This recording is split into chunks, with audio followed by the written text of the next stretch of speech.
Hello అండి, welcome to మగవా embroidery. ఎలా ఉన్నారు అందరూ? బాగున్నారా? నేనైతే చాలా బాగున్నాను. ఏంటి అవతారం అనుకుంటున్నారా? ఈరోజు మండే కదా, అందుకని చెప్పేసి కొంచెం ఎర్లీగా వచ్చి షాప్ తీసాను. రాత్రి నిన్న ఏమైంది అంటే పొలంలోకి వెళ్ళాము. నిన్న ఒక షార్ట్ అయితే మీరు చూసింటే, పొలంలోకి వెళ్ళాము నిన్న. గంగమ్మకి పొంగల్ పెట్టుకున్నాం అనమాట. అంటే ఎవ్రీ ఇయర్ పెట్టుకుంటాము. ఒక 2-3 ఇయర్స్ నుంచి కొంచెం డిస్టర్బెన్సెస్ వల్ల పెట్టుకోలేకపోయాము. అందుకని ఈసారి మొన్న చిక్కిగాడు ఉన్నప్పుడే పెట్టుకోవాల్సింది, కాకపోతే కొంచెం లేట్ అయింది. అందుకని నిన్న వెళ్ళొచ్చేసరికి అయిపోయింది మన పని. ఎండకి దెమ్మ తిరిగి బొమ్మ కనిపించింది. సరే అని చెప్పేసి నైట్ కొంచెం త్వరగా ఇంటికి వెళ్ళాము. ఇంకా మార్నింగ్ నాదే ఒక సెంటిమెంట్ ఉంది. మండే ఏంటంటే, అంటే ప్రతిరోజు ఎలా తీసినా షాపు, నేను మాత్రం ఇది ఫాలో అవుతాను. మండే రోజు అయితే 7:30 లోపల తీస్తారు షాపు, లేదంటే 9 పైన తీస్తారు. ఎందుకంటే 7:30 to 9 రాహుకాలం ఉంటుంది. అండ్ మండే అంటే ఫస్ట్ డే స్టార్ట్ కాబట్టి వీక్ లో ఆలోచించుకొని తీసుకుంటాం. అయితే ఈరోజు ఒక పెద్ద పంచాయతీ. ఏంటంటే ఈ పంచాయతీలు ఒకటికి కావు, అయ్యేది కాదు. తలకాయ నెత్తి తెప్పించి వేరే ఆదాయం లేదు. సరే ఏంటి ఎంతకి ఆ పంచాయతీ అంటే, నాకు తెలిసి ఆల్మోస్ట్ ప్రతి ఒక్క టైలర్ కి ఇదైతే జరిగే ఉంటుంది. జరిగిన వాళ్ళు కమెంట్ అయితే చేయండి. జరగని వాళ్ళు కొంతమంది అయితే చెప్తారు, ఇంకా నన్ను నేర్చుకుంటారు ఈ వీడియోలో కూడా. ఎందుకంటే లాస్ట్ టైం మీషో గురించి ఒక వీడియో చేశాను. మీషో ఏంటి, అన్ని యాప్ల గురించి ఒక వీడియో చేశాను నేను. కానీ కొంతమంది పాపం మీషో వాళ్ళ బాబాయ్ కాబట్టి నచ్చిందంట. అందుకని వాళ్ళు ఏదో కామెంట్స్, పిచ్చి కామెంట్స్ పెట్టారు. పెట్టుకొని సావం ఆడన్నాను, నేను వదిలేసిన. అంటే ఇదే ఉన్నట్టుండి సావండి అంటే సావమంటావా అంటే, నిన్ను ఎవరు సావమన్నాడు? సావమని నీకు చెప్పాలా? ఎందుకు నీకు అంత బాధ? నువ్వెందుకు నువ్వే నన్నే అన్నారు అని అనుకుంటున్నారు? ఏమో. సరే, ఆ విషయం పక్కన పెడితే, మండే కదా, ఎర్లీగా లేచింది లేటే, కానీ కొంచెం త్వరగా వెళ్ళి షాప్ తీసేసుకొని అర్జెంట్ వర్క్ ఉంది, అర్జెంట్ బ్లౌజ్ ఒకటి ఉంది, అది ఇవ్వాలన్న ఆత్రంతో 7:30 లోపల గబ్బా గబ్బా స్నానం చేసి ఇవ్వు అయితే పిలకేసుకోండి. జడ కూడా వేసుకునే టైం లేదు. జడ కూడా వేసుకోకుండా పట్టి షాప్ తీసా. షాప్ తీసి ఫస్ట్ రావడం 7:30 లోపల మిషన్స్ 2 స్టార్ట్ చేసుకుందామని చెప్పేసి స్టార్ట్ చేసి షాప్ క్లీన్ చేస్తుంటే, ఊహించండి ఏం జరుగుంటుందా? ఏం జరుగుంటుందో ఊహించండి. ఇంకా కొంతమంది పాత బట్టలు తీసుకొని వచ్చేసండి. పొద్దున్నే తిప్పేసియవా కొంచెం చినిగిపోయినాయి అని. నాకు మండింది చూడండి. ఇంకా అసలు అంటే మినిమం నాలెడ్జ్ ఉండదు కొంతమందికి. వాళ్ళ అవసరము వాళ్ళ పనే తప్పించి అవతల కూడా కొన్ని సెంటిమెంట్స్ ఉంటాయి. పొద్దున్నే ఎవరన్నా పాత బట్టలు కుడతారా? మీరు చెప్పండి, మీరు కమెంట్ చేయండి. ఎంతమంది పాత బట్టలు పొద్దున్న లేసి తీసుకుంటారు? ఇంట్లో అయితే కూడా ఒకవేళ మనయే అయినా సరే మధ్యాహ్నం టైంలోనో ఎప్పుడో ఒకసారి చుట్టుకుందాంలే అని చెప్పేసి పక్కకు పడేసి తర్వాత వేరే ఏదో వేసుకొని వెళ్ళిపోతాం. కానీ పాత ఎప్పుడైనా గుర్తుకుంటాం అసలు మనం? అది పొద్దున్నే.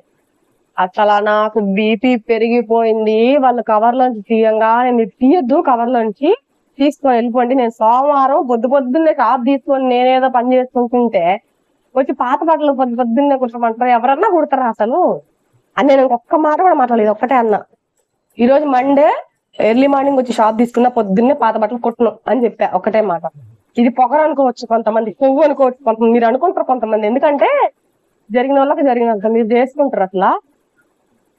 కానీ యాజ్ అ టైలర్ గా ఒక టైలర్ తెలుస్తుంది ఈ బాధ ఏంటి అనేది.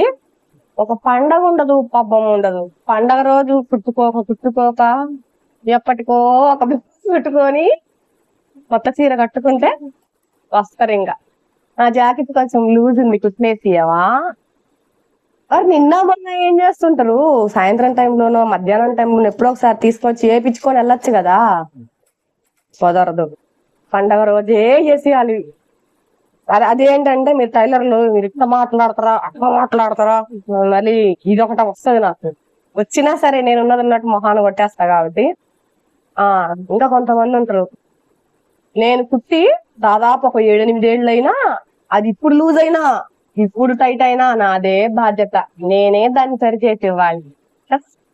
ఇలా కూడా చాలా మంది ఉంటారు. మీరు చేయండి కామెంట్. ప్రతి ఒక్క విషయం నేను చెప్పిందని ప్రతిదానికి మీరు కామెంట్ చేయాలి. ఎవరు? టైలర్. అంటే దీనివల్ల కొంచెమన్నా కస్టమర్ కి మన బాధ అర్థం కావాలని నేను చేస్తున్నా. ఇదేదో వాళ్ళని అనటానికో, వాళ్ళ ఇబ్బంది వాళ్ళది. వాళ్ళు ఇంత దూరం ఆలోచించరు. నేను కుట్టించుకున్నాను కాబట్టి నాకు సర్వ హక్కులు ఉంటాయి. ఈ బ్లౌజ్ సంబంధించి అది ఏవైనా నీదే బాధ్యత. అదే ఒక పిల్లల్ని కానీ చేతిలో పెట్టి ఏది ఏమైనా నీదే బాధ్యత అంటారే, అట్లా మనం బ్లౌజ్ కుట్టినాం కాబట్టి మంది బాధ్యత, మనమే చెయ్యాలి దాన్ని. చచ్చిపోయిందాక ఆ బ్లౌజ్ చచ్చిపోయిందాక మందే బాధ్యత. ఇంకా కొంతమంది ఉంటారు అసలు ఎవరో ఎక్కడో కుట్టించిన బ్లౌజులు, అవి అసలు అది పనికిరాని బ్లౌజులు, అవి తీసుకొని వచ్చి నువ్వే సరిచేయాలి, నాకు నువ్వు తప్పించి వేరే ఎవరు తెలీదు, నాకు నీ దగ్గర కుట్టించుకొని ఉండాల్సింది అంటారు. అసలు ఏం చేయాలి ఈ మొహం ఆట?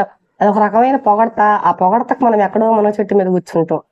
నాకైతే క్లారిటీ ఉంది, నేను ఎట్లా కూర్చోను. ఎందుకంటే మనకు అవసరం ఉంటేనే, మనతో అవసరం ఉంటేనే పొగుడతారు, అది తెలుసు. నేను పొగిడే వాళ్ళకి అస్సలు ఎందుకంటే మనం రియాలిటీలో బతకాలి, ఊహల్లో బతకూడదు. ఎవరో పొగిడితే ఏదో పొంగిపోద్ది అని ఊహల్లో బతకూడదు. తర్వాత ఇంకొక నేను చెప్పాలనుకుంటున్నా, అసలు చాలా మందికి చెప్పాలనుకుంటున్నా ఏంటంటే, ఇప్పుడు మన దగ్గర అయితే కుట్టించి మనం కుట్టిన దానికి మన రెస్పాన్సిబిలిటీ, మీదే రెస్పాన్సిబిలిటీ అంటున్నారు కదా. మరి మన ఆ షోలో ఈ షోలో ఏ షోలోనో తీసుకున్న వాటికి సంబంధించిన ఏం చేస్తారు మరి? వాళ్ళని అడుగుతారా? వెళ్ళి వాళ్ళని అడగండి. మీకు చేతనైతే, మీకు దమ్ముంటే వాళ్ళని వెళ్ళి అడిగి స్టిచ్ చేయించుకోండి, చూద్దాం. ఇట్లాంటి అవసరాలకు మాత్రం మేము కావాలి. చాలా మంది ఇలానే ఉన్నారు. వాళ్ళకి అవసరం వస్తే మాత్రం వదిలిపెట్టకుండా వచ్చి మనల్ని తిక్కతినైనా సరే చేయించుకుంటారు. అంటే ఇది నేను తప్పుగా అనట్లా, ఎందుకు మనుషుల స్వభావాలు ఇలా ఉన్నాయి, పర్టికులర్ గా ఆడవాళ్ళు. మొన్న శివరాత్రి రోజు ఇక్కడ వింజమూరులో ఉండే వాళ్ళకైతే ఆల్మోస్ట్ తెలిసి ఉంటది. బ్రహ్మంగారి గుడిలో కళ్యాణం జరుగుతుంది, మన సీనన్న వాళ్ళే చేయిస్తారు. కళ్యాణం జరిగితే సరే అందరు అక్కడికి వెళ్తుంటే భోజనానికి అక్కడికి రమ్మంటే అక్కడికి వెళ్ళాం. దర్శనం చేసుకొని స్వామిది వచ్చి భోజనం చేయడానికి వస్తే ఆడవాళ్ళే, మగవాళ్ళు కరెక్ట్ గానే పాపం క్యూ లైన్ పాటిస్తున్నారు, ఆడవాళ్లే పాపం మధ్యలో దూరిపోయి అదేమంటే రౌడీజం, అదేమంటే మా చుట్టాలు, అదేమంటే ఇంకొకటి, అదేమంటే ఇవే తగ్గించుకోవాలి. మరి మనం ఆడవాళ్ళు ట్యాగ్లు వేసుకొని ఏం చేస్తున్నారు అసలు అర్థం అవుతుంది మీకు? ఈ టాపిక్ ఎక్కడి నుంచి ఎక్కడికి వెళ్ళిపోతుంది. మళ్ళీ దీని మీద ఇంకొకటి ఉంది, ఎందుకంటే నేను మొన్న విజయవాడ వెళ్ళినప్పుడు ఒక మంచి ఎక్స్పీరియన్స్ అయింది, అది కూడా మీతో షేర్ చేసుకుంటా. ఫస్ట్ టైలర్స్ గురించే వద్దాం. పాత బట్టలు కొంతమంది తెస్తారు, అవి ఎట్లుంటాయి తెలుసా? కౌగు కింద, అదే ఏమంటారు, సింక్ దగ్గర కాళ్ళ కింద వేసుకోవడానికి కూడా మనకి రాని గుడ్డలు తెచ్చి వాటిని కుట్టమంటారు. అవి ఎట్లా కుట్టాలబ్బా మేము? అవి ఎట్లా కుట్టి వాటిని సరి చెయ్యాలి? అసలు ఎలా కుడతామనుకుని తెస్తారో అర్థం కాదు. పోనీ వాళ్ళ పరిస్థితి బాగాలేదు అని అనుకున్నా అవి వేసుకోవడానికి కూడా పనికిరావు కదా. అంతగా పేదవాళ్ళు ఏం కాదు, బాగా రిచ్ పీపులే ఇలాంటివి తీసుకొని వస్తారు. మామూలుగా ఒక రకంగా ఉండేవాళ్ళు సరే కొంచెం చినిగిపోయినాయి వేసుకోవటం ఎందుకు, రూపాయి తక్కువైనా మామూలు అయినా కొనుక్కొని వేసుకుందాం అనుకు. పర్టికులర్ గా ఇంకా నేను చెప్పకూడదు అంటే, మన ఛానల్ ఆల్మోస్ట్ ఆడవాళ్ళే ఎక్కువ చూస్తుంటారు కాబట్టి చెప్తున్నాను. లోపల లంగాలు తెస్తారండి చినిగిపోయినాయి, భయంకరం. అదైతే అసలు పుట్టిలో వెయ్యాలంటే విరక్తి పుట్టిద్ది అనమాట, జీవితం మీద విరక్తి పుడుతుంది.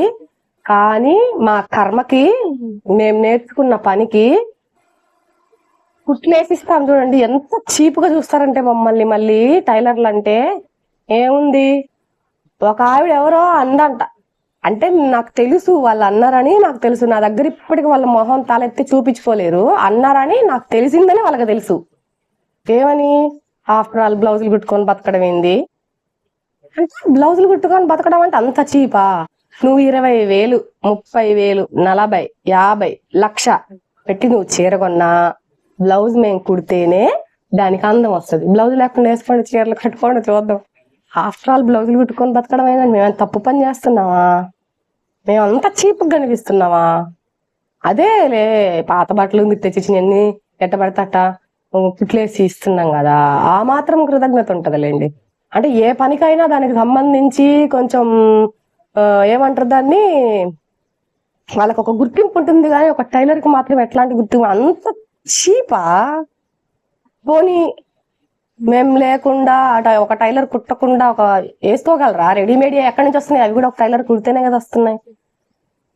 ఒక మనిషి ఏ పని చేసినా తప్పు చేయకుండా బతుకుతున్నారు కదా, దానికి సంతోషించండి. ఫస్ట్ మీలాగా బజార్లో మీరు తిరిగి బతకట్లేదు కదా, దానికి సంతోషించండి. ఎందుకంటే కష్టాన్ని నమ్ముకునే బతుకుతున్నారు. ఏ టైలర్ అయినా ఒళ్ళు కళ్ళు ఇల్లు అంతా గుల్ల చేసుకొని మరి పని చేసే బతుకుతున్నారు తప్పించి బజార్లో పెట్టి బలాదురుగా తిరిగి వాళ్ళు పెట్టింది వీళ్ళు పెట్టింది తిని బతకట్లా, కష్టపడే బతుకుతున్నారు. దానికి ఎందుకు అంత చీపుగా చూస్తారు నాకు అర్థం కాదు. అంటే ఈ పనికి వాల్యూ లేదనా మీరు అనుకుంటున్నారేమో. ఇంక నేను చెప్తే ఒక్కొక్కరు టైలరింగ్ పని చేసే వాళ్ళ పిల్లల్ని సాకి ఉద్యోగస్తుల్ని చేసి వాళ్ళకి మొత్తం సెటిల్ చేసుకుని హ్యాపీగా లైఫ్ లీడ్ చేస్తున్నారు తెలుసా. మీరు చేసే ప్రతి పనికి అంటే వేరే వాళ్ళు ఏ పని చేసినా దానికి వాల్యూ ఉండాలి. ప్రతి మనిషి కష్టపడే ప్రతి మనిషికి వాల్యూ ఉండాలి. అంతేగాని ఇంకా మేము అది పెద్ద గొప్ప అని ఎవరో సంపాదించిన ఆస్తులను కూర్చొని తినే వాళ్ళకి కాదు వాల్యూ ఉండాల్సింది. కష్టపడి పని చేస్తున్నారంటే ప్రతి మనిషికి వాల్యూ ఉండాలి. అలాగే మేము కూడా మీరిచ్చే పాత బట్టలు కుట్టి మీరిచ్చే కొత్త బట్టలు కుట్టి అన్ని కుట్టి మాకు మాత్రం వాల్యూ ఎందుకు ఇవ్వరు?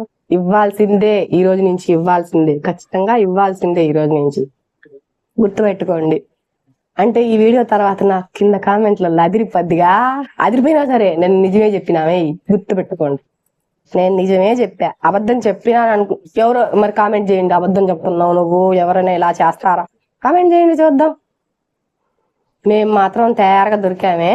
పండగ లేదు, పబ్బం లేదు, తిరణాలు లేదు, తేరు లేదు, కళ్ళు పోగొట్టుకొని మేము డబ్బు కోసమే చేస్తున్నాం. అబ్బా ఇవంతా కూడా డబ్బు కోసం చేసినా కొన్ని చేయలేము అండి. అసలు కొన్ని చేయలేము అంతే.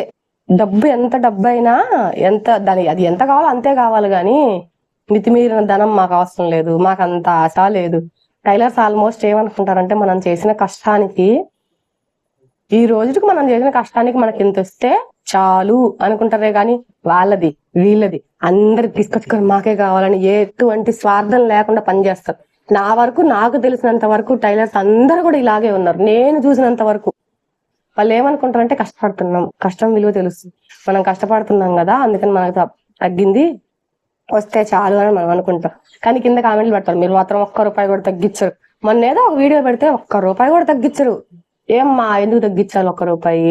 ఏమి మేమేం పని చేయట్లా? మేము కూడా కరెంటు బిల్లు కట్టట్లా, మేము బాడిగలు కట్టట్లా, ఎందుకు తగ్గియాలమ్మా మీకు? ఏం మీరే తగ్గిస్తారా? మీరైతే ఖాళీగా ఫ్రీగా ఉంటారు కదా, ఇంట్లో పని చేస్తారా వచ్చి మా దగ్గర? చేయరు కదా. మీరు మాత్రం ఇంట్లో ప్రశాంతంగా ఏసీలు వేసుకొని కూర్చోవాలా?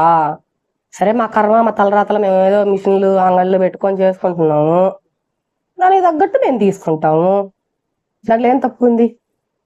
మీరు దీనికి వీడియో కామెంట్ చేస్తారు, ఆ కామెంట్లు చేసే వాళ్ళని మాత్రం మీరే వేసుకోవాలి. నేనైతే ఏ కామెంట్ కి రిప్లై ఇవ్వదలుచుకోవాలా. అంటే మళ్ళీ దీనికి ఒకటి వస్తుంది, పోయినసారి కూడా అంతే అన్నావుగా, బ్యాడ్ కామెంట్స్ పెడితే పట్టించుకొని అన్నావుగా, మళ్ళీ ఎందుకు దాన్ని కామెంట్లన్నీ ఒక పక్కగా చేసి ఏంది వీడియో చేసావు అని పెట్టింది ఒక అక్క కామెంట్. అంటే మీరు ఇష్టం వచ్చినట్టు పెడతాను, నేను నోరు మూసుకుని గమ్మునుండేనా? నా ఇష్టం, నేను చేస్తా.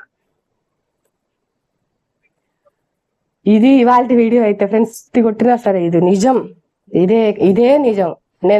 నేను ఫేస్ చేస్తున్నది నేను చెప్తా. ఆల్మోస్ట్ వాళ్ళు టైలర్స్ అందరు ఫేస్ చేసేది ఇదే ఉంటది. ఇంకొకటి ఏంటంటే పాత బట్టలు కుట్టద్దని మన గురూజీలు అందరూ చెప్తుంటారు కదా, పొద్దున్నే లేచి పాత బట్టలు కుట్టద్దు. ఏదో ఒక పాటలో కూడా ఉంది, పొద్దున్నే లేచి పాత బట్టలు కుడితే లక్ష్మీదేవి నేను రాను మీ ఇంటికి అని చెప్తుంది. అవన్నీ ఉన్నాయి కదా, అవన్నీ చూస్తూ కూడా ఎలా అంటే మా ఇంటికి లక్ష్మీదేవి రాకుండా ఉంటే మేము ఏడుస్తుంటే మేము బాధపడుతుంటే మీరు చూడాలనే శాడిజం మీది. పొద్దున్నే పాత బట్టలు తీసుకొని రావటం ఏంది పంచాయతీ అసలు అర్థం కాకుండా. సరేలే, ఏది ఏమైనా మీ కామెంట్ నాకు చాలా ఇంపార్టెంట్. ఎందుకంటే ఎంతమంది టైలర్స్ ఇలా ఇబ్బంది పడుతున్నారో ప్లీజ్ దయచేసి కామెంట్ అయితే చేయండి. కొద్ది రోజుల్లో ఉమెన్స్ డే ఉంది, ఆ ఉమెన్స్ డేకి సంబంధించి ఏం చేద్దాము, ఏదైనా ఒక మంచి టాపిక్ చెప్పండి, ఆ టాపిక్ మీద వీడియో అయితే చేద్దాము. అండ్ ఇంత దూరం మన వీడియో చూసారంటే మీకు మన వీడియో నచ్చిందనే అర్థం. ఒక చిన్న లైక్ ఇచ్చి షేర్ చేయండి, అబ్బా కామెంట్ కూడా చేయండి మర్చిపోవద్దు. ఎందుకంటే టైలర్స్ గా మన యూనిటీని అదన్నమాట. ఇది ఇవాళ వీడియో అయితే. Thank you for watching, bye.